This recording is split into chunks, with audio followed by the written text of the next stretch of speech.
जो गीता जी में way of worship नहीं है, वो शास्त्र विधि त्याग कर मनमाना आचरण है, वो हमने नहीं करना चाहिए, वो व्यर्थ है। फिर भगवान को पाना बहुत आसान। गीता जी में कहा कि मेरी भक्ति करनी है तो ओम इति एकाक्षरम ब्रह्म व्यवहारण माम अनुस्मरण ये पर्याति तो जन्देहम सयाति परमाम गतिम, 8वें अध्याय के 13वें श्लोक। मुझ ब्रह्म का केवल एक ओम मंत्र है, नथिंग एल्स। अंतिम सांस तक भक्ति करता हुआ जो शरीर छोड़कर जाता है सो याति परमाम गतिम, वो मेरे यानी ब्रह्म से मिलने वाली जो परम गति है उसको प्राप्त होता है। कहाँ? ब्रह्म लोक में चला जाता है। और गीता ज्ञानदाता अपने विषय में कहता है 4थे अध्याय के 5वें और 9वें श्लोक में, 2रे अध्याय के 12वें श्लोक में, 10वें अध्याय के 2रे श्लोक में कि अर्जुन मेरे और तेरे बहुत जन्म हो चुके, तू नहीं जानता। इससे सिद्ध हो गया कि गीता ज्ञानदाता भी नाशवान है, जन्म मृत्यु होती है, तो इसके उपासक भी इस दीर्घ रोग से ग्रस्त रहेंगे, परम शांति हो ही नहीं सकती जब तक जन्म मृत्यु है, शाश्वत स्थान इसको मिला नहीं। तो 18वें अध्याय के 62वें श्लोक में इसलिए कहा कि तू सर्वभाव से उस परमेश्वर की शरण में जा, उसकी कृपा से ही तू परम शांति को और सनातन परम धाम को प्राप्त होगा। अब सनातन परम धाम जो सदा रहने वाला सतलोक को चला जाएगा, वहाँ परम शांति होगी। 8वें अध्याय के 5 और 7 श्लोक में कहता अर्जुन तो मेरी भक्ति कर, मुझे प्राप्त होगा, पर युद्ध करना पड़ेगा, युद्ध भी कर। और युद्ध करने वाले को शांति कहाँ? तो ओम से शांति नहीं हो सकती। ओम का जाप ब्रह्म का, ब्रह्म कह रहा है मेरी प्राप्ति के लिए ओम जाप कर, युद्ध भी कर, करना ही पड़ेगा। और तुझे परम शांति चाहिए तो उस परमात्मा के पास जा, यहाँ कोई शांति नहीं है। उसके लिए क्या बताया 17वें अध्याय के 23वें श्लोक में कि ओम तत्सतिति निर्देश है ब्रह्मण त्रिविद समर्थ है, सच्चिदानंद घन ब्रह्म का केवल एक ओम तत्सत, ये 3 मंत्र का जाप है, नथिंग एल्स, और कुछ नहीं। यही निर्देश है, फाइनल फैसला है। और पुण्यात्मा ओम तो ब्रह्म का ये बिल्कुल, ये तो स्पष्ट है, यही मंत्र है।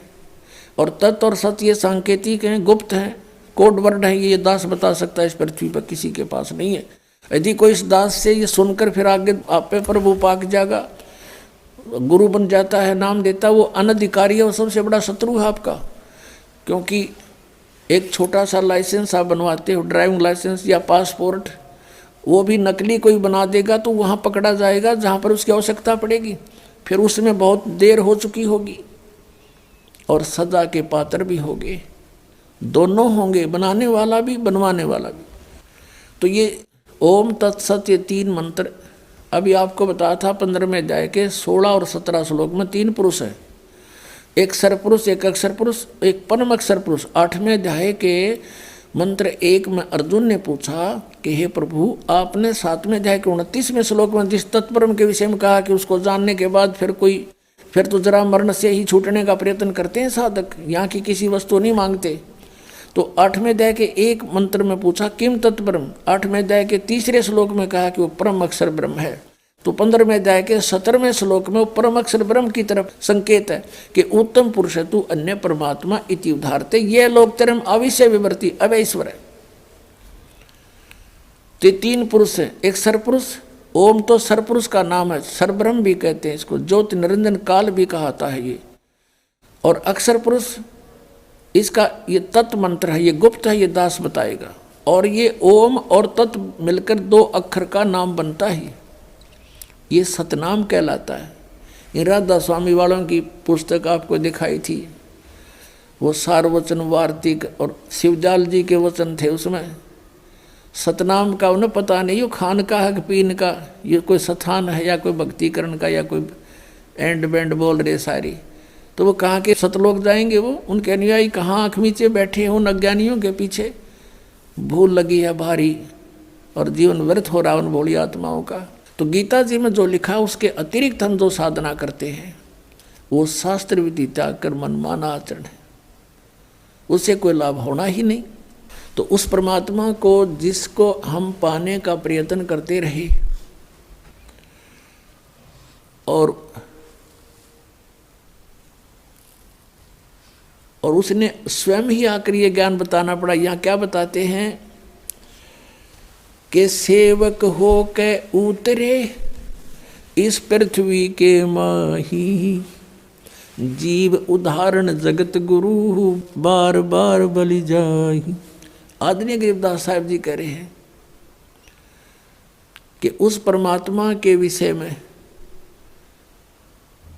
जो चारों वेद बताते हैं कि वो परमात्मा ऐसी लीला किया करता है, और ये अज्ञानी लोग उनको समझ नहीं सके क्योंकि इनकी साधना शास्त्र अनुकूल नहीं थी। और वेदों में लिखा कि वो परमात्मा सतलोक से चलकर आता है और कवियों की तरह आचरण करता है, और निराकार की तरह है वो, इनको निराकार निराकार कहने वाले। तो वेदों में जो ज्ञान है वो परमात्मा की महिमा लिखी हुई है, और उन वेदों में लिखी वर्णित जो व्याख्यान हैं उनके ऊपर कबीर देव, कबीर साहब, काशी वाले, बनारस वाले ये ही खरे उतरते हैं। तो यही हमारे भगवान हैं। तो परमात्मा पाने में जरा सी भी देर नहीं होगी जब हमें ये विश्वास हो जाएगा कि ये परमात्मा है। सब वेद गवाही देते हैं, आंखों देखा संत गवाही देते हैं, और ये है way of worship, nothing else. फिर हमारे पास शेष बचेगा क्या? शंका जो है इस जीव की सबसे बड़ी शत्रु है, और जब तक शंका समाप्त नहीं होंगी भक्ति हम कर नहीं सकते, क्योंकि करते रहेंगे लेकिन बीच में कोई ना कोई आके आपको डिस्टर्ब कर सकता है कि ऐसा नहीं है, ये तो ऐसा है भगवान। आप जब शंका रहित नहीं हो तो उसकी मान लोगे। ऐसे हम अभी तक इन नकलियों के पीछे लगे रहे। किसी ने जरा सा कोई भिन्न सा ज्ञान सुनाया, उसको छोड़ उसके पीछे, उसने जरा सा कुछ भिन्न ज्ञान सुनाया, उसे छोड़ उसके पीछे, और अपना जीवन नष्ट कर गए, क्योंकि इनको कोई ज्ञान नहीं था, इन ऋषि महर्षियों को। अब परमात्मा पाने के लिए ये पता होना चाहिए कि हमारा कौन भगवान है और कहाँ प्रमाण है। अब ये सैकड़ों प्रमाण दास ने दे दिए।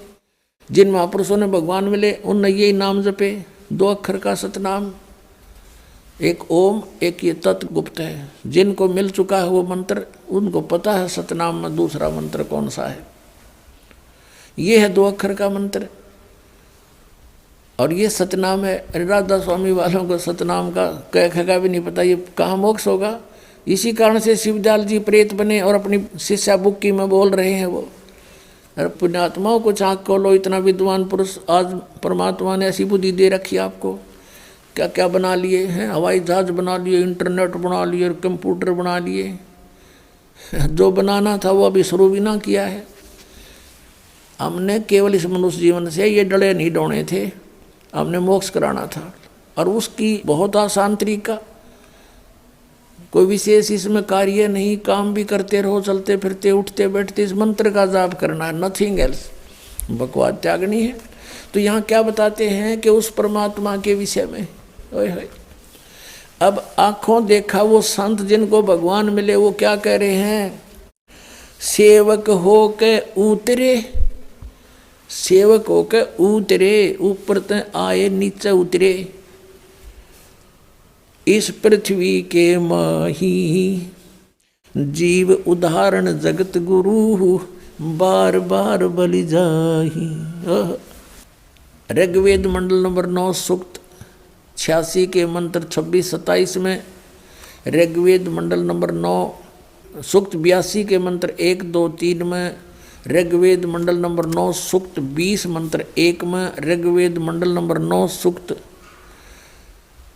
1 मंत्र 8-9 में, ऋग्वेद मंडल नंबर 9 सूक्त 96 और मंत्र 16 से 20 में है, और भी अनेक स्थानों पे। और ऋग्वेद मंडल नंबर 9 सूक्त 94 के मंत्र 1 में ये स्पष्ट किया है कि वो परमात्मा कवियों की तरह आचरण करता हुआ पृथ्वी पर विचरण करता है, घूमता है, वो इधर उधर है, और सतलोक से चलकर आता है, दृढ़ अच्छे आत्मा को मिलता है, और वो तत्व ज्ञान का उपदेश करता है। और परमात्मा स्वयं अपने सूक्ष्म वेद में कहते हैं, चारों युग में संत पुकारे, कूक कहा हम हेल रे, हीरे माणिक मोती बरसे, ये जग चुगता ढेल रे।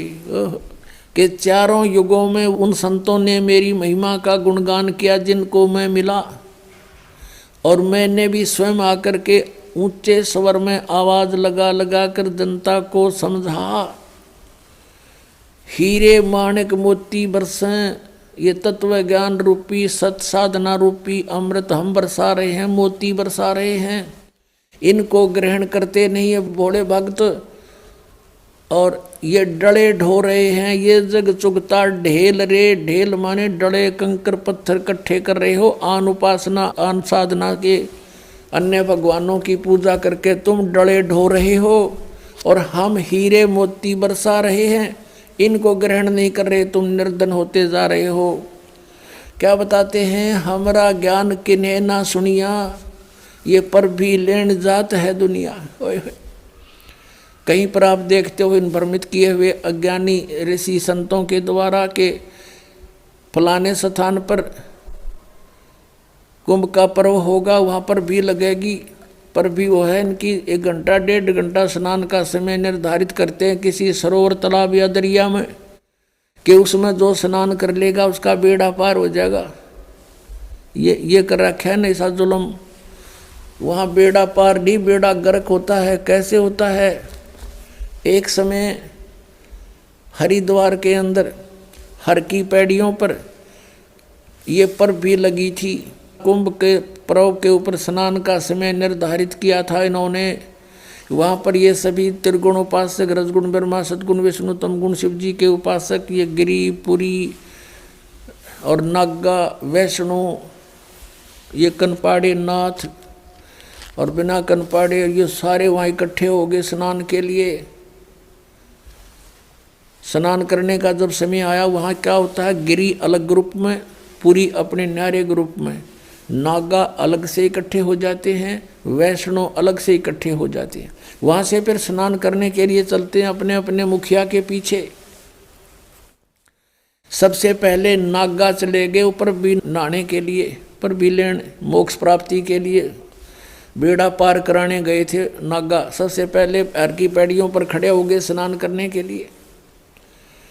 पीछे से आगे ये सतगुण विष्णु जी के उपासक वैष्णव साधु आए। उन्होंने कहा, अरे नागाओ, पहले हम स्नान करेंगे, हम सर्वश्रेष्ठ हैं, तुम बाहर आओ, अभी स्नान नहीं करना तुमने। वो तैयारी पकड़ रहे थे स्नान करने की। नागा कहने लगे, नहीं, हम सर्वश्रेष्ठ हैं, हम त्यागी और बैरागी हैं, हम कोई वस्त्र तक भी नहीं स्तन पर रखते, हमको नी इच्छा फिरते हैं, हम सर्वश्रेष्ठ हैं, हम प्रथम स्नान करेंगे। अब वैष्णु साधुओं ने कहा कि तुम बाहर आ जाओ नागो, तुम काहे के श्रेष्ठ हो, तुम नहाते ना धोते, राख लपेटे फिरते हो, सरड फड़ तुम टट्टी के हाथ भी नहीं धोते, और तुम काहे के श्रेष्ठ हो, बाहर आओ, हम प्रथम स्नान करेंगे। इस बात का दुख माना उन्होंने, नागाओं ने, और दोनों आपस में झगड़ा शुरू हो गया। वैष्णव साधुओं का, सतगुण विष्णु के उपासकों का, और तमगुण शिव जी के उपासक नागाओं का आपस में लठ बाज गया, झगड़ा हो गया। और वहाँ लगभग 25,000 ये त्रिगुणोपासक कटका मर गए वहाँ पर भी लेन गए थे, बेड़ा पार करान हो गया, बेड़ा गर्क। तो यहाँ परमात्मा कहते हैं, तीर तुपक तलवार कटारी, जमदड़ जोर बदावे हैं, हर पैड़ी हर हेत न जाण्या, वाजा करद चलावे हैं, काटे शीस नहीं दल करुणा, ये जग में साध कमावे हैं, और जो जन इनके दर्शन को जावे, उनको भी नरक पठावे हैं। काटे शीस नहीं दल करुणा, और ये जग में संत को आवे हैं, हर पैड़ी हर हेत नहीं जाना, वहाँ जा तेग चलावे हैं। हर की पैड़ी कहें, भगवान का स्थान कहो, भगवान की छाती पर ये कुकर्म कर दिया, 25,000 कटका मर गए। लेली पर भी टिंडे वहाँ पर, ये है इनके तीर्थ स्थान नहाने के। और किसी को मना करता है तो इन्होंने कहा, हमारी तो भावनाओं को ठेस पहुँचा दिया। अरे ये कोई भावना हुई? अब जैसे कोई बालक, कोई बिजली का तार टूटा पड़ा है, उसमें स्पार्किंग हो रही है, बच्चा उसको आतिशबाजी जानकर पकड़ने जा रहा है, और कोई बुद्धिमान व्यक्ति उसको देख रहा है, उसको भागकर उठाकर उस बच्चे को उसकी जान बचा देता है। बच्चा रोता है क्योंकि उसकी भावनाओं को ठेस पहुंचा है। वो तो उसको पकड़ना चाहता था और उसको पता था उस बद्दर पुरुष को कि ये मर जाएगा, तो उसकी भावनाओं को वहाँ ठेस पहुंचाना अनिवार्य था। तो इस दास का उद्देश्य यही है। इसको अगर तुम ठेस मानते हो तो ठेस सही, पर तुम्हारी जान बचेगी ना, सारी बिरान मट्टी होगी आपकी, क्योंकि शास्त्र विरुद्ध साधना करके। तो यहाँ क्या बताते हैं, चारों युग में संत पुकारे, कूक कहा हम हेल रे, हीरे माणिक मोती बरसे, ये जग चुगता डेल रे। अब चारों वेदों में ये प्रमाण है कि वो परमात्मा ऊपर सतलोक में रहता, तीसरे मुक्ति धाम में, और वहाँ से चलकर आता है गति करके, बिजली जैसी गति से। और जैसे विद्युत अपने आकर्षण वाली वस्तु पर गिरती है, ऐसे ही वो परमात्मा अपनी प्यारी उस श्रेष्ठ दृढ़ भक्त आत्मा को ही आकर मिलता है, वहीं आकर वो उपस्थित होता है और फिर उसको ज्ञान सुनाता है, उपदेश देता है, तत्व ज्ञान से परिपूर्ण करता है। फिर वो प्यारी आत्मा आगे उनको परमात्मा से प्राप्त ज्ञान को जनसाधारण तक पहुंचाने की पूरी चेष्टा करता है। उनमें से कौन कौन है वो दृढ़ भक्त और अच्छी आत्माएं जिनको परमात्मा मिले इस कलयुग में? आदरणीय मुरुगदास साहिब जी, आदरणीय धर्मदास साहिब जी, आदरणीय मुरुगदास साहिब जी, ये अरोड़ा जाति से थे, खत्री जाति से, किसान थे। और आदरणीय दादू साहिब जी, आदरणीय नानक साहिब जी, जो सिख धर्म के प्रवर्तक हैं, लेकिन ये भी कालूराम मेहता खत्री यानी अरोड़ा जाति से ही थे और सिख धर्म के प्रवर्तक यही माने जाते हैं। आदरणीय दादू साहिब जी, आदरणीय गरीबदास साहिब जी, गांव छुडानी, जिला झज्जर, हरियाणा वाले, जिसके उपलक्ष्य में ये शुभ समागम हो रहा है। जिस दिन परमात्मा कबीर साहब सतलोक से चल कर आए थे, वो सतपुरुष और अपनी उस दृढ़ भक्त अच्छी आत्मा गरीबदास जी को मिले थे, सचखंड दिखा था और वापस छोड़े थे। ये वही समागम हो रहा है। आदरणीय गीसा दास साहिब जी, गांव खेखड़ा, जिला मेरठ, उत्तर प्रदेश वाले, इनको भी ऐसे ही मिले थे और 3 दिन तक इस गीसा साहिब जी का भी ऐसे ही स्थिति रही थी, बेहोश पड़े रहे थे। गरीबदास साहिब जी को भी 8-7 घंटे तक ऐसे ही मृत मान लिया गया था और ऐसे दादू साहिब जी भी 3 दिन तक बेहोश पड़े रहे थे। ऐसे ही नानक साहिब जी भी 3 दिन तक उनको अंतर ध्यान कर दिया गया था, उनके शरीर को कहीं रख दिया गया था परमात्मा द्वारा और सचखंड दिखाकर, सतलोक दिखाकर अपने से परिचित करके बेई नदी से लेकर गए थे, फिर वापस छोड़ दिया था। उसके बाद उस महापुरुष ने अपनी नौकरी त्याग दी, परमात्मा का प्रचार किया, 12 वर्ष तक घूम घूम के परमात्मा से प्राप्त ज्ञान का, और फिर 16 वर्ष तक बैठ के अपने घर पे साधना की। परमात्मा ने संकेत कर दिया था कि बहुत हो गया, अब अपनी भक्ति करो, पीछा छुटवाओ, अब आने दो समय, फिर देखेंगे। अभी सतनाम उनको दे दिया था आदरणीय नानक साहिब जी को, लेकिन आगे ना देने की प्रतिज्ञा करा दी थी कि किसी को नहीं बताना अभी, नहीं तो इन काल के दूतों नकली पंथों के हाथ में लग जाता है सतनाम 2 अक्षर का। आज इन्हें कह खगा भी को नहीं पता सतनाम है क्या, परमात्मा ने ऐसा गुप्त रखा और आपके लिए खजाना खोल दिया। अब इस एक सेंटेंस, एक पवित्र वाणी को आपके समक्ष सरलार्थ करने के लिए कितना उदाहरण देने पड़े। कौन सी वाणी को? ओए होए, सेवक होकर उतरे इस पृथ्वी के माही, जीव उदाहरण जगत गुरु, बार बार बलि जाही। पुण्यात्मा, आप तो बालक हो और काल के इस नकली सुख की भांग पिए पड़े हो।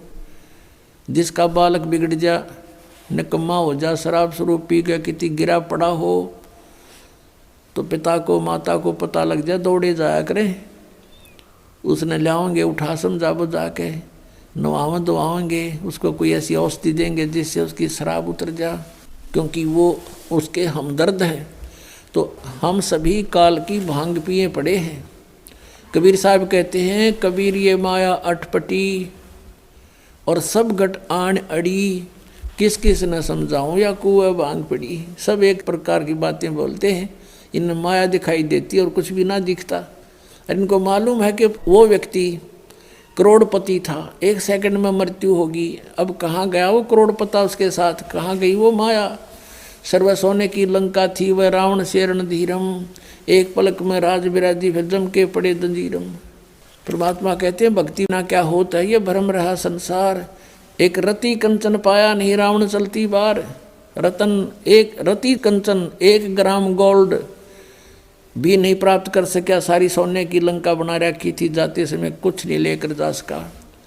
तो यहाँ हमने जीने के लिए जो आवश्यक वस्तुएं हैं केवल वही संग्रह करनी चाहिए। इसे ज़्यादा हम करते हैं तो बकवाद कर रहे हैं, क्योंकि हमने सतलोक चलना है। सतलोक में वो स्थायी सुविधाएं हैं, यहाँ स्थायी है ही नहीं। हम एक दूसरे को लूट खसोट करके कोठी बंगले बनाते हैं, मृत्यु हो जाती है तुरंत और गधे बने फिरते हैं। जैसे एक गवर्नर था हिमाचल प्रदेश और पंजाब का, 2 जगह का चार्ज था और रिटायरमेंट के निकट आ रहा था। उसने सोची बुढ़ापे का समय हिली स्टेशन पर गुजारा करूंगा, वहाँ पर एक प्लाट ले लेता हूँ पहाड़ों पर। वो प्लाट लेने के लिए 3 करोड़ रुपये, पहले 100 के नोट थे, ये बड़े नोट नहीं थे, 500 और 1000 के उस समय। 100 के नोट 3 करोड़ है।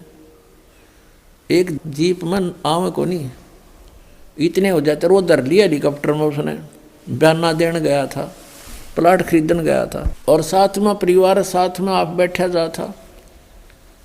वो इतने लोड में हेलीकॉप्टर क्रश हो गया, वो स्वयं भी मरा, परिवार मर गया, एक लड़का शेष रहा था, बाकी सब मर गए उस हेलीकॉप्टर में। और उन नोटा न वो गडरिए ठाए फिरे, गधे खावे भेड़ खाओ कागजान, और वो मर गया वहाँ पर। और फिर समाचार पत्रों में आया था कि 40 करोड़ रुपया उस टाइम, 40 करोड़, 100 के नोट 40 करोड़ एक बहुत बड़े हाल में नहीं आए। और उसने बताओ अपने नीचे तय खाना बनवा रखा था, बेड थे घने, जो ये बोल रहे हैं इनको, इनके अंदर डाल रखे कपड़े दरा करते हैं उसमें, उनमें ठोक रखे थे। बता वो बनेगा किसी गधा, किसी कुत्ता, सुअर, बैल बन के पूरे करेगा जो लूट रखे थे, और वो जोड़ा जाड़ा यहीं रह गया।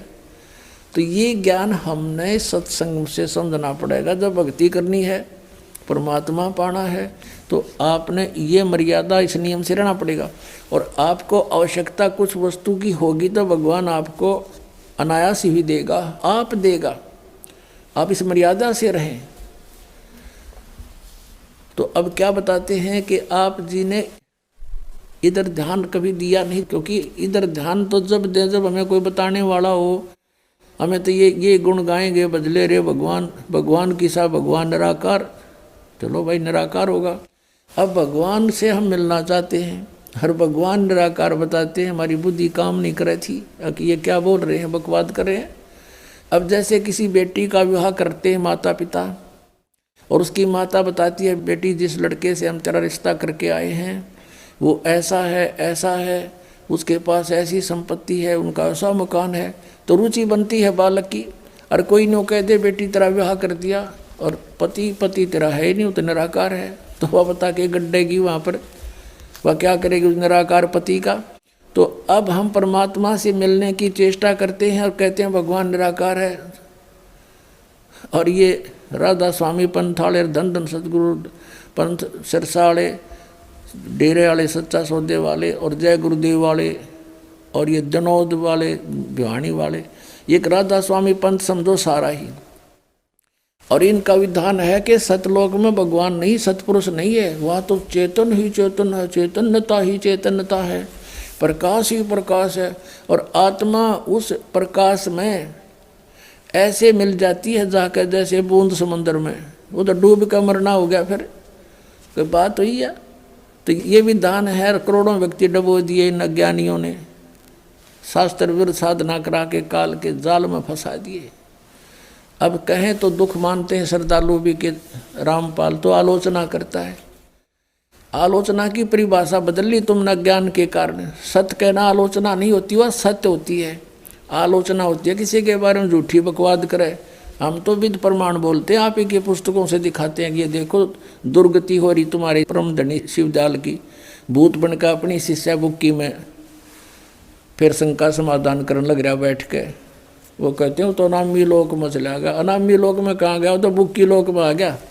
अब यहाँ क्या बताते हैं, सेवक हो के उतरे इस पृथ्वी के माही, जीव उदाहरण जगत गुरु बार बार बलि जाही। गरीबदास जी कह रहे हैं कि एक दास बन के आए भगवान, सेवक होके उतरे इस पृथ्वी के माही, उतरे सतलोक से चल के आए। और किस उद्देश्य से, जीव उदाहरण जगत गुरु। और कहते हैं बार बार बलि जाऊं मैं। गरीबदास जी कहते हैं बलिहारी जाऊं इस परमात्मा के ऊपर जो किसे दयालु हैं, कैसे दयालु हैं। सतलोक से इतने सुंदर लोक को छोड़कर हमारे लिए यहाँ इस गंदे लोक में जहाँ पर आहार भी उपलब्ध नहीं ढंग का। और दास बन के आए कबीरदास सांस गेल जितनी वाणी बोली कबीरदास, दास कबीर। परमात्मा जब क्यों उन्होंने दास कहा कि हमने भी यदि सतलोक पाना है तो ऐसे ही हम अपनी क्रियाएं बनानी पड़ेंगी। यहाँ पर कोई भी जिसने अपने आप को स्वामी माना है वो पेटे हैं अंत में। किसी राजा को देख लो, इन हिरण्यकशिपु को देख लो और रावण को देख लो, भक्ति करें और साथ बकवाद नहीं चलेगी। अब रावण जैसी साधना कोई नहीं कर सकता। यहाँ से धड़ काट कर चढ़ा दी, भगवान के निमित्त समर्पित कर दिया। लेकिन कूठोड़ कुपात्र के स्थान कुपात्र को दे दिया, वो शीश सुपात्र को देता तो लाभ होता। शिव की उपासना तमोगुण की करके राक्षस कहलाया। गीता जी अध्याय नंबर 7 के श्लोक 12 से 15 में स्पष्ट किया है। तीनों गुणों की उपासक रजगुण ब्रह्मा सदगुण विष्णु तमगुण शिव जी की जो साधना करते हैं वो राक्षस स्वभाव को धारण किए हुए मनुष्यों में नीच दूषित कर्म करने वाले मूर्ख, वो मेरी भक्ति भी नहीं करते, गीता ज्ञानदाता कहता है। तो इस प्रकार ये भक्ति भी करते थे, दास नहीं बने। तो अंत में क्या हुआ इनके साथ, तो यहाँ क्या बताते हैं, सेवक हो के उतरे और इस पृथ्वी के माँ, जीव उदाहरण जगत गुरु बार बार बलि जाम। अपने प्यारी आत्माओं का उद्धार करने के लिए वो जगत गुरु यानी सबका गुरु, सबको तत्व ज्ञान देने वाला केवल एकमात्र कबीर जी हैं और वही परमात्मा है। अब फिर बताते हैं वो कहाँ आए, काशीपुरी कष्ट किया उतरे अदर आधार यानी ऊपर तो नीचे आए। मोमन को मुजरा हुआ वहाँ जंगल में दीदारे। मोमिन यानी उस नीरू नामक मुसलमान जुल्हाए को परमात्मा ने जंगल में दर्शन दिए, लहर तारा तालाब पर। अब उस परमात्मा का कितना सुंदर शरीर था। कोट कर्ण शशि भाने शुद्ध आसन अदर विमाने, परसत पूर्ण ब्रह्म को शीतल पिंड और प्राणी। अब परमात्मा का कहते हैं ऊपर आसन अधर विमान, सतलोक में तो उस परमात्मा का ऐसा शरीर है, करोड़ सूर्य करोड़ चंद्रमा ऐसी शोभा है। कोट किरण शशि भाने शुद्ध, शशि माने चंद्रमा, भानु माने सूर्य। कोट किरण शशि भाने शुद्ध वो आसन अधर विमाने। और वही परमात्मा फिर कहते हैं बालक रूप में, परसत पूर्ण ब्रह्म को शीतल पिंड और प्राण। कहते हैं माई का नीरू ने जब परमात्मा को सीने से लगाया, कहते हैं उसके प्राण आत्मा में एकदम शांति छागी, जैसे जले हुए पर बर्फ रख दी जाती है, एकदम शांत कर देता है। फिर क्या बताते हैं, गोद लिया मुख चूम कर हेम रूप झलकनते, जगर मगर काया करे जैसे दमके पद्म अनंत। उस माई ने शिशु रूप धारी बालक को कहते हैं मुँह चूम्या, गोद में लिया और परमात्मा का कैसा रूप था? हेम रूप झलकंत, हिम, हिम माने बर्फ। और परमात्मा कबीर जी बालक रूप में कैसा सुंदर शरीर था, कहते बर्फ जैसा सफेद शरीर। जैसे कोई कपड़ा लेने जाते थे ना दुकान पर, तो यूं कहा करते भाई स्नो वाइट कलर देना। स्नो वाइट माने बर्फ जैसी सफेदी वाला। तो यहाँ कहते हैं गोद लिया मुख चूम के, और हेम रूप जलकंत, हिम की तरह झलक रहे थे परमात्मा। और जगर मगर काया करे जैसे दमके पद्म अनंत। इतना सुंदर शरीर मालिक का नो, जगमग जगमग काया करे जैसे नरे पद्म चमक रहे हों। इतना सुंदर नूर था दाता का। फिर ये सा रूप दिखा के फिर बालक के रूप में हो गए। अब नीरू स्नान करके बाहर आया, और नीमा उस बालक के प्यार में इतनी मदहोश हो गई थी, वो सब सुध बिसरा बैठी थी। बार बार कभी ऊपर को देख रही थी, कभी बालक के मुख को देखकर सो शुक्र बना रही थी, गदगद हो रही थी और झूम रही थी। अब उसने देखा कि नीरू ने अपना आइडिया लगाया कि पहले हम हिंदू थे, हमें बाई फोर्स मुसलमान बना दिया। अब हिंदुओं से हमारा लिंक नहीं, मुसलमानों में ऐसी अभी कोई हमारी पकड़ नहीं। अब हम इस बच्चे को घर ले जाएंगे, लोग कहेंगे कहाँ से लाए, हम कहेंगे कमल के फूल पे। लोग कहेंगे कमल के फूल पर बालक विराजमान हो ही नहीं सकता, ये झूठ बोल रहे हैं। और कहेंगे, पूछेंगे इनका माता पिता कौन है, उसको वापस देकर आओ, हमें पीटेंगे, छेतेंगे, हमें घर से बाहर निकाल देंगे, बच्चा भी छीन लेंगे, अनाथालय में दे देंगे। गुणात्माओं, परमात्मा के मार्ग में यदि आपने कदम रखना है तो इसमें अविश्वास नहीं होना चाहिए। जैसे क्योंकि बगैर ज्ञान के व्यक्ति तो कुछ भी बोल सकते हैं, वो कह सकते हैं कि कमल के फूल पर बालक हो ही नहीं सकता, वो रुक ही नहीं सकता। भगवान ने पृथ्वी रोक रखी बगैर किसी स्तंभ के, बगैर किसी सपोर्ट के, और ये घूम रही है खुद भी और वैसे भी घूम रही है ऐसे। तो परमात्मा क्या नहीं कर सकता। फिर भी आपको एक उदाहरण बताते हैं। इस दास को क्रोथा कांड के झूठे केस में जेल में कुछ समय व्यतीत करना पड़ा। वहाँ पर एक कर्मचारी था, यानी वार्डन था, उस जिस वार्ड में मुझे रखा हुआ था। तो वो आते थे, चर्चा करते थे, पूछते थे महाराज कारण क्या हुआ, सब उनको सच्चाई बताते थे। वो भी परिचित हुए सच्चाई से, एक सचमुच आपके साथ तो ये राजनीतिक षड्यंत्र है, हम भी अब बहुत महसूस कर रहे हैं। तो फिर ज्ञान चर्चा होती थी, तो हमने कहा कबीर इज गॉड, ऐसे ऐसे वो अवतरित हुए, कमल के फूल पर आए। तो उससे पहले वही वार्डन, वो पुलिस वाला कह रहा था, 2 दिन पहले चर्चा चल रही थी, कहने लगे जी हमारा एक मित्र है पुलिस वाला, उसके घर पे एक बथुआ है। बथुए का पौधा आपने देखा होगा, 1.5-2 फुट का होता मैक्सिमम, हमने तो इससे बड़ा देखा नहीं था। वो बता रहा है कि बथुए का पौधा 10 फुट ऊंचा है, 10-11 फुट, और नीचे से उसका पेड़ जो है तना लगभग 3-4 इंच मोटा है, और वो सदाबहार है, यानी पूरे वर्ष वो हरा भरा रहता है, उसके पत्तों का साग बनाकर खाया जाता है। अब हमने तो अविश्वास हुआ नहीं, भी होगा, हो सकता, कोई बड़ी बात नहीं। अब फिर एक दिन ये चर्चा चली जब इस दास के साथ कि भाई परमात्मा कमल के फूल पर आकर विराजमान हुए, तो यहाँ आकर वो अड़ गया न, बोला जी यह बात नहीं समझ में आती आपकी, और सारी मान लेंगे, लेकिन कमल के फूल पर बालक कैसे रुक सकता, वो तो बिल्कुल पत्ते से होते। मेरे फिर वह बात याद आएगी। मैं कहने लगा भगत एक बात बताओ, आप परसों बता रहे थे कि आपके एक मित्र के घर पर एक बथुआ है और वो 3-4 इंच मोटा उसका तना है और 10 फुट ऊंचा लंबा है, ये संभव हो सकती है? कभी देखा तो नहीं, हमने तो 2 फुट से ऊपर कदे बथुआ देखा नहीं, हम किसान परिवार में जन्म हमारा, और आप ये कह रहे हो कि ऐसा धर्म, वो भी मान रहे हैं कि परमात्मा कुछ भी कर सकता है। उसकी बुद्धि सेट होगी तुरंत। जब एक 10 फुट का बथुआ हो सकता है तो क्या कमल का फूल इतना स्ट्रॉन्ग नहीं हो सकता जिस पर बालक लौट जाए? तुरंत मान गया। ने बोला जी हो सकता है, 100 हो सकता है। न्यो पे चल रहे थे हम, आप पे कह रहा है ईसा बथुआ देखा, जब मैं न्यो को नहीं मान सकता, मैं वो तो बथुआ इससे ऊपर होता ही नहीं, तो वो मान गया। तो पुण्यात्माओं, ऐसे हमने सध्यात्म मार्ग को समझना है, इसमें इम्पॉसिबल नहीं होता कुछ भी। एक उदाहरण बताते हैं, कबीर परमात्मा का एक साधक था। हम कैसे साधक हैं, हम भगवान के ज्ञान को अवश्य सुनते हैं लेकिन मनमुखी तुरंत हो जाते हैं।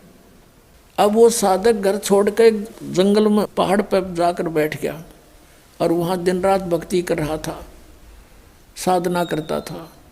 एक दिन वो क्या करता था, वहाँ से नीचे उतर कर आता था, एक सरोवर था नीचे, थोड़ा पहाड़ से नीचे की तरफ, पहाड़ी पर ही था, बना हुआ था, लेकिन वो और ऊंची पहाड़ी पर रहता था। वहाँ आकर स्नान करता था और जल भर ले जाता था अपना करमंडल में। एक दिन वो बीमार हो गया, इतना असहाय हो गया कि वो स्नान करने मुंह धो नहीं सकता था, और मुंह धोए बिना वो भगवान नहीं बच सकता था। इस तरह की अपनी अटकल बना रहा था। तो वो रोने लग गया बहुत बुरी तरह, हे भगवान मैं मुंह धोऊंगा कैसे, मुंह धो नहीं सकता, आपको याद कैसे करूंगा, ऐसे तड़प कर रहा था। अब कहते हैं दारी मेरे संत की मोह से मिटे नहीं अंश। अब उसके लिए परमात्मा ने क्या किया, इतनी जबरदस्त वर्षा कर दी कि पूरी पृथ्वी पर जल ही जल हो गया, कम से कम 200 400 फुट ऊंचा। और फिर वो जल उस पहाड़ी के निकट पहुंचा जहां वो संत बैठा था। इतना निकट कर दिया वो जल कि उसने ऐसे देखा, अरे जल यहाँ आ गया, अरे वर्षा इतनी अच्छी होगी। और उसने फिर मुंह धोया, मुंह धो के पानी पिया। फिर उसने देखा कि ये तो सब कुछ नाश हो गया, प्रलय होगी। फिर उसको आकाशवाणी हुई कि तेरे लिए ये करना पड़ा मुझे। तब रोने लग गया, हे भगवान मुझ पापी के लिए इतना अनर्थ हो गया, सारी जनता मर गई मालिक। कहते उसी एक्शन एज इट इज कर दिया, जो कहता हूँ एज इट इज, जैसे जो जहाँ काम कर रहा था एज इट इज कलम पकड़ ही, तो कलम में पकड़ा बैठा वहाँ पर। तो यहाँ के बारे में कहते हैं, मौला थल से जल करे और जल से थल कर देत, साहेब तेरी साहेबी अब श्याम कहूँ अक्सवेत। परमात्मा एक सेकंड के कुछ क्षण में भी पूरी पृथ्वी पर जल ही जल विनाश कर सकता है। और दूसरे अक्षर में जो का तू आपको जैसे यहाँ बैठे हो ऐसा ही बैठा दे, आपका याद भी ना हो मेरे गल बनी थी क्या। इतना सामर्थ्य परमात्मा में है। और हम इन अनाड़ियों के कारण, अज्ञानता के कारण, शास्त्र विरुद्ध साधना करने के कारण, परमेश्वरीय लाभ से वंचित रहने से हम ये सोच बैठे हैं ऐसा नहीं हो सकता, ऐसा नहीं हो सकता। और ये अगर मगर जो है ये हमारे भक्ति मार्ग को समझने में बहुत बड़ी बाधा है। परमात्मा के मार्ग में कभी भी अविश्वास नहीं होना चाहिए। एक कथा सुनाता हूँ। इस दास को जब तक ये ज्ञान नहीं प्राप्त हुआ था तब ऐसे ही कोई जैसा भी कोई ज्ञान देता उसको उसका सच्चाई लगता था हमें। हमारे घर पे हमारे किराए के ऊपर एक आर्य समाज का एक व्यक्ति रहता था। वो टीचर था, वो शास्त्री बताता था अपने आप को, और बहुत अच्छी नेक आत्मा था, बोलन बतलाने का स्वभाव ठीक था उसका। तो फिर मुझे उपदेश प्राप्त हो गया। पहले जब हम चर्चा करते थे उससे तो वो कुछ भी कह देता था, उसकी बात को मानते थे। वो महर्षि दयानंद का पुजारी था।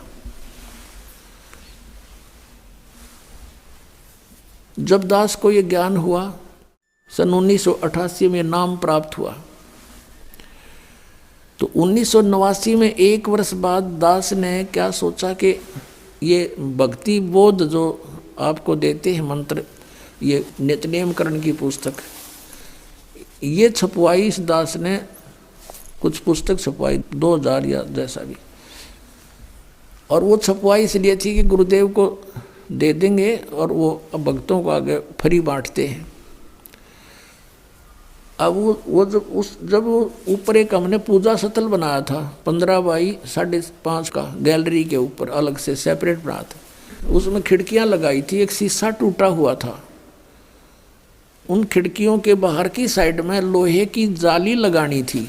ये मच्छरों से बचाने की होती है ना जालियां, लोहे की जाली। तो ये दास से उसका साइज नाप के ले गया। वो थी, चौड़ाई तो थी 2 फुट 8 इंच, ऊंचाई थी 4 फुट। अब 2 फुट 8 इंच मैंने ऐसे 2 और फिर डैश ला के 8 इंच के ऊपर 2 डैश ला के अपनी इस इंजीनियरिंग भाषा में लिख रखी थी। वो तो आम आदमी भी ऐसे लिखता है। तो वो जा कर के मैंने एक लोहे वाले दुकानदार से दे दी कि भाई ये जाली तैयार कर दे इस साइज की। मैं कुछ और सामान ले आता हूँ। स्कूटर ले रखा था मैंने, छोटा 2 व्हीलर मोटरसाइकिल टाइप। मैं सामान आगे से कुछ और लेकर आया तो उन्होंने उसके नौकर ने वो जाली काट के पैक करके रखी। उसकी पेमेंट करके दास चल पड़ा। घर पे आया, बड़ा लड़का छोटी उम्र का था, 13-14 वर्ष का होगा, और एक और किराएदार रहता था वहीं पर, बिहार साइड का था वो। उनसे कहा कि भाई तुम दोनों जने ऐसे करो, ये जाली लगा दो। उसमें सिर्फ लगा के कील ठोकनी थी और कुछ नहीं करना था। तो वो दोनों लगाने लगे,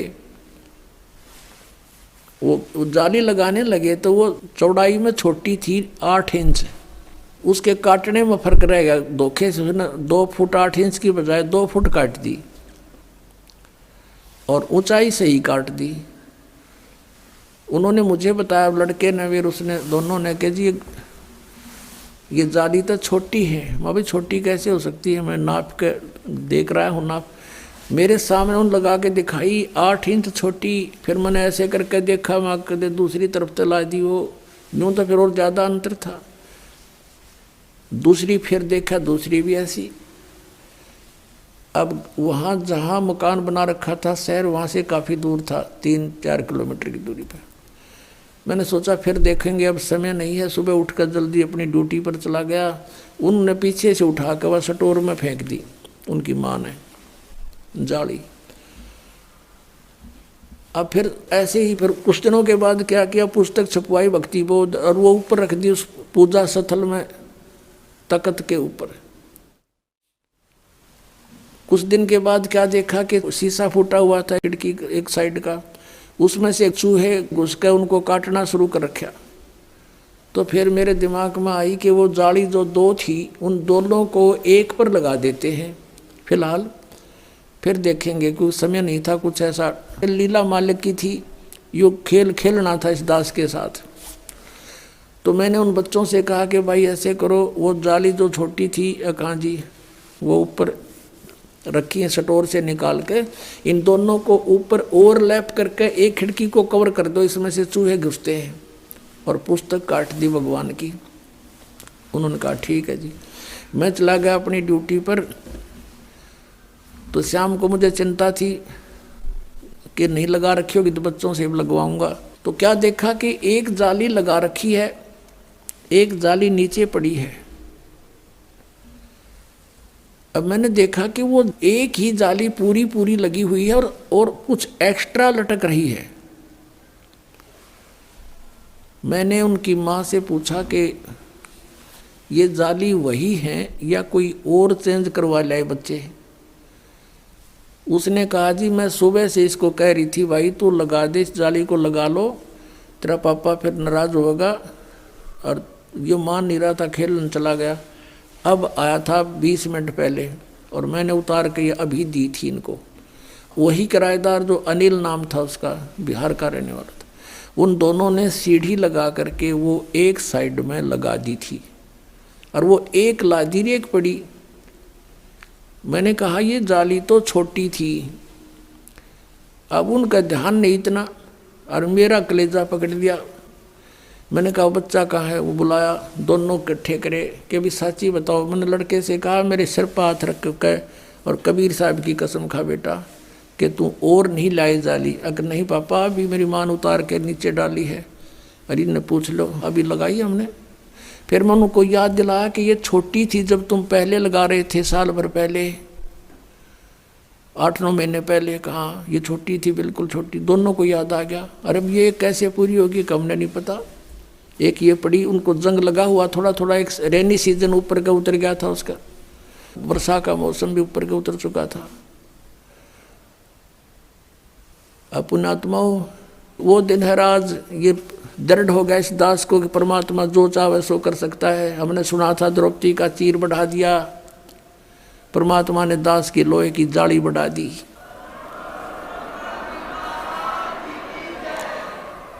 ये कबीर परमेश्वर है जिसने लोहे की जाली को भी बढ़ा दिया इस दास को दृढ़ करने के लिए। अब दूसरी फिर उठाकर देखी, दूसरे पर लगाई हुआ, उस पर पूरी आ गई। पूरी के बाद भी 6 इंच एक्स्ट्रा नू लटक रही है। अभी तक थी वो, अब तो पता नहीं उतार दी होगी। ये सन 1989-90 की बात है। अब पुण्यात्माओं, उस दिन के बाद इस दास का जीवन बदल गया कि परमात्मा जो चाहे सो कर सकता है। अब उसके बाद उस आर्य समाज के उस दयानंद के चेले तो बात हुई, शास्त्री था वो। मैंने ये सोचा कि देख कितना अच्छी आत्मा का आदमी, हर कित फंस रहा है यो। उससे जब चर्चा होती थी पहले कि द्रौपदी का चीर बढ़ा दिया, हम तो भगवान कृष्ण ने माना थे, श्री कृष्ण ने बढ़ा दिया, तो वो कहा करता कि ये सब बकवाद हैं, ये कभी हो सकता है, अब बढ़ा के दिखाओ कोई मुझे। वो तो वैसे श्री कृष्ण तगड़े थे, सूरवीर थे, जाकर धमका दिया होगा, खबरदार छोड़ दो इस लड़की ने, चीर बढ़ा करें कदे, तो हम ये भी मान लेते हैं चल ऐसा हो गया होगा पहले। और जिस दिन से ये मालिक ने यह दया बख्शी, हम कैसे माने उस मूर्ख की इस बात को। तो फिर मैंने ये सोचा कि इसको समझाऊं अच्छी आत्मा का, शायद ये बात मान ले, क्योंकि पहले वो हर तरह एक बिल्कुल अच्छा आदमी लग गया था, बोलन में, बतलान में, विनम्र भाव में, और अच्छी सुलझी हुई बात किया करता था। मैंने सोचा कि इसका कल्याण हो जाए, बता दूं। मैंने उसको प्रार्थना की, अपने वहाँ बुलाया, अलग बैठक थी, और उसे चर्चा की, क्या आप मानते हो कि द्रौपदी का चीर बढ़ा दिया था भगवान ने? बोला नहीं, ये कैसी बातें करते हो आप, ये हो ही नहीं सकता। मैंने कहा जी देखो, वो तो चलो पुरानी बात होली, हुआ या ना हुआ, लेकिन मेरे सामने हो गया, ये मेरी लोहे की जाली बढ़ गई, और 8 और 6 14 इंच बढ़ गई है लोहे की जाली। ने बोला मैं नहीं मानता। मैंने उनकी बच्चों की माँ बुला ली, वो दोनों बच्चे बुला लिए कि बताओ भाई कैसे हुआ। उन्होंने सारी बता दी, सच्चाई ऐसे हुआ। ने बोला मैं नहीं मानता, अब करके दिखाओ। अब बता भाई, कौन समझाओ सनाडी ने।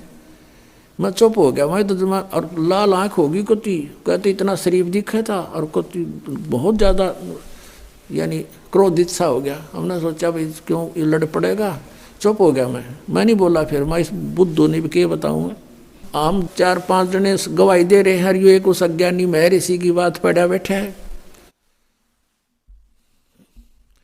उसने ये देखा कि भाई ये कुछ महसूस कर गया, बोला नहीं। मैं बोला नहीं, फिर क्या बोलूँ, पसूत है। मैं चुप हो गया। उसने सोचा भाई जैसा भी उसके मन में आया, फिर वो बोला देखो आप इंजीनियर हो, एजुकेटेड हो, कोई मूर्खों को तो बहका भी दे, ऐसी बातें कर दे, आप कैसी बातें कर रहे हो। देखो मैं बताता हूँ महर्षि कैसे होते हैं। एक बार महर्षि दयानंद योग अभ्यास कर रहा था एक बंद कमरे में, आसन पद्म लगा के, और वो जमीन से ऐसे उठता था और छत के सिर लगा के वापस आ जाता था। ऐसे कर रहा था।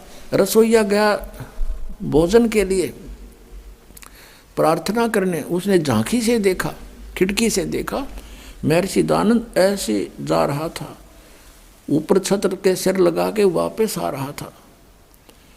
उसने औरों को बुलाकर दिखाया, देखा ऐसे होते महर्षि। मैं बोला झूठ, कति झूठ, तू करके दिखा।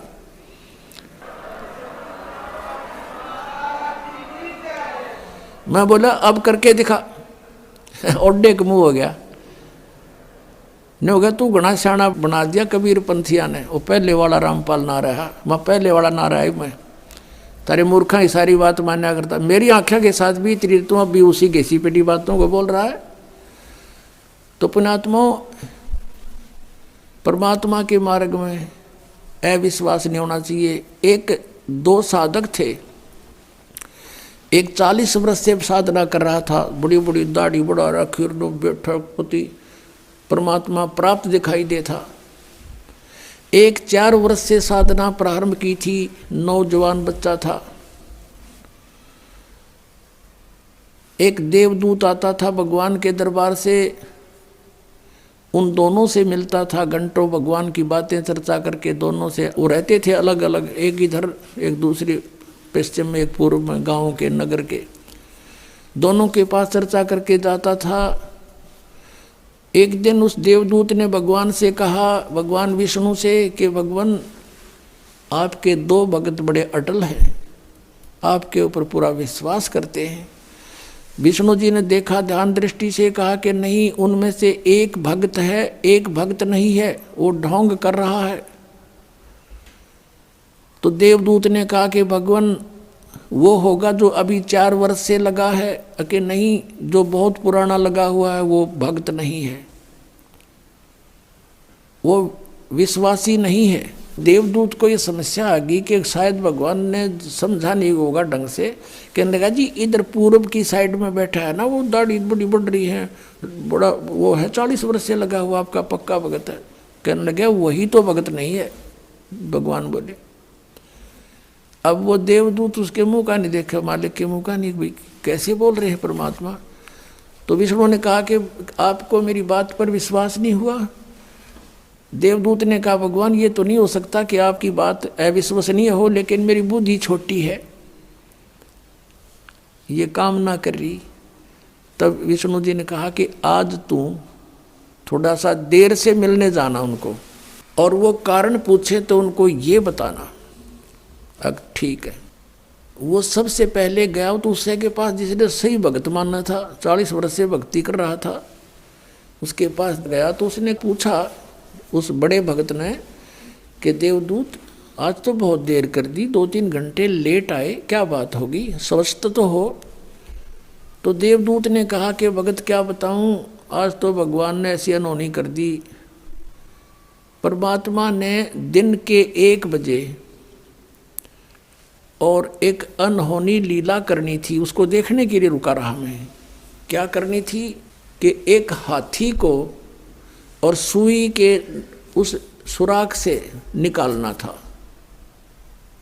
सुई के सुराख से निकालना था, धागा डालन का सुराख होता सुई में, उसमें से हाथी निकालना था। और मैं उसको देखने के लिए रुक गया। उस 40 वर्ष वाले साधक ने पूछा, फिर क्या हुआ? कि भगवान ने सचमुच हाथी को सुई के धागा डालने वाले सुराख में निकाल दिया। वो क्या कहता है कि देवदूत ऐसी झूठ बोल किसी अगर जच जा, ऐसी बकवाद नहीं करा करते, ये कभी हो सकता है? अब देवदूत उसके मुंह का नहीं देखे, डांगर बोल रहा कि है दिखा ऐसा भगत, इस पर विश्वास नहीं भगवान का। वो तो उठ कर चल पड़ा, भाई भगवान ठीक कह रहे थे, ये तो नरा पशु है, खाम खांडले ढो रहा है। जब इसने न विश्वास नहीं, भगवान क्या नहीं कर सकता, फिर क्या फायदा इस भक्त का। अब उठ के गया वो 4 वर्ष वाले के पास, उसने तो वहाँ तो सोचा था कि वो तोड़ के मैं एंड बैंड बोलेगा, जब मैंने युद्ध कर दिया था। अब उसने भी यही प्रश्न किया कि देवदूत आपकी इंतजार कर रहा था, पलक बिछाए बैठा था, आएंगे आप, आते हो, चर्चा हो जाती है परमात्मा की, दिल लगता है। आज आप बहुत देर कर दी, मैंने सोचा था आज नहीं आएंगे, आज का दिन तो हमारा व्यर्थ हुआ। क्या कारण है देवदूत इतना देरी करने का? उसने फिर यही बताया कि दिन के 1 बजे परमात्मा ने एक लीला करनी थी। और भाई कमाल कर दिया, भगवान ने तो हद कर दी कि सुई की सुराख के अंदर से हाथी निकाल दिया, बे अचरज कर दिया। अब वो कहता है कि ये क्या अचरज है देवदूत, भगवान निकाल दे पूरी पृथ्वी ने सुई की नोक में गए, भगवान क्या नहीं कर सकता। तब उसने देवदूत ने उस 4 वर्ष के साधक को सीने से लगा लिया और कहा, धन है तेरे माता पिता जिससे जन्म हुआ, तू है भाई सच्चा भगत, भगवान ठीक कह रहे थे, तू 1 नंबर का भगत है जिसमें विश्वास नहीं भगवान का। और परमात्मा भी कहते हैं क्या हुआ भक्ति करने जब मन में नहीं विश्वास, क्या फायदा उस भक्ति का। परमात्मा जो चावे सो कर ही, सतगुरु जो चावे सो कर ही, 14 कोट दूत जम डर ही, ऊत भूत जम त्रास निवारे, और चित्रगुप्त के कागज पाड़े। बोलो सतगुरुदेव।